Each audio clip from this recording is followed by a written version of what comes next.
Hello mga loves ko! Welcome to my channel, Nance TV 18. Enjoy watching! Hello mga kananay ko, magandang buhay! Ayan na naman tayo mga nanay, tayo ay namumroblema sa ating lulutuing ulam pagdadating ng tanghalian. Eto ngayon, meron ako sa inyong isi-share. Ang aking lulutuin ngayon ay batchay. Batchay guys, ayan kung nakikita nyo, hinango ko yung pinrito o pinagmantika kong tabang lambot. Ayan guys, marami tayong nakuhang mantika sa ating tabang lambot. Ayan, kaya atin siyang, ayan nakita nyo guys, napakasarap. Pinapak muna ni Nance TV 18. Ayan, babawasan natin ang ating mantika dahil medyo marami siya. Babawasan natin at ititira lang natin yung tamang panggisa sa ating ulam. Ayan. Thank you for watching mga kaibigan ko. Una nating igigisa ang luya. Ayan ang luya guys. Halo-haluin lang natin siya hanggang siya ay mag-golden brown. Pero mas masarap ang luya pag lutong-luto. Yung talagang brown na siya talaga. Ayan guys, sige lang. Igisa. Iprito-prito natin ang ating bawang, ang ating luya. Luya pala guys. And then ayan, lagyan na natin ang ating bawang.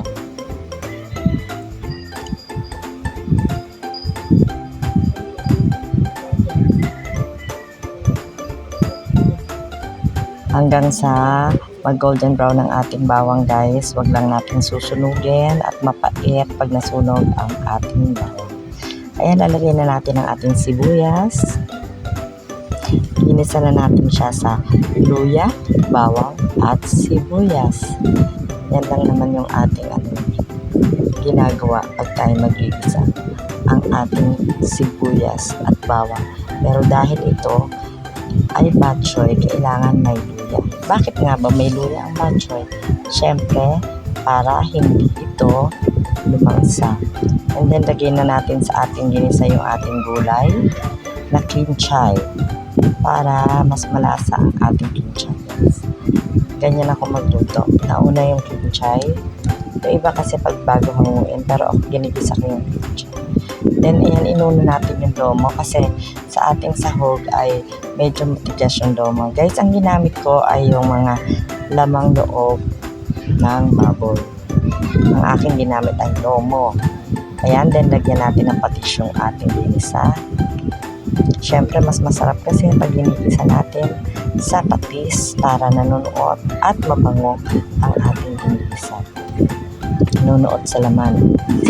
And guys, cover muna natin siya kasi medyo matigas yun. Ayan, pag alam nyo na medyo malambot na yung ating lomo, ayan, malambot-lambot na siya guys. Tapos, hiwa-hiwain nyo lang siya ng sandok. Ayan, saka natin lagyan ng paminta. Yung pinong paminta ang aking nilagay guys. Sige, then i-mix natin maigi, haluin natin mabuti para hindi naman muumuo ang ating paminta.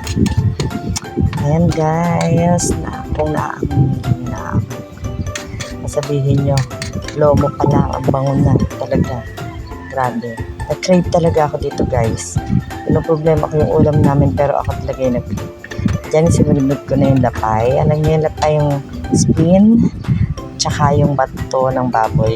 Ay note nga pala guys, meron ako sa inyong ituturo sa pagbukas po natin ng bato ng laman loob ng baboy. May makikita po kayo dyan na puti sa loob. Pagbilian po natin yon.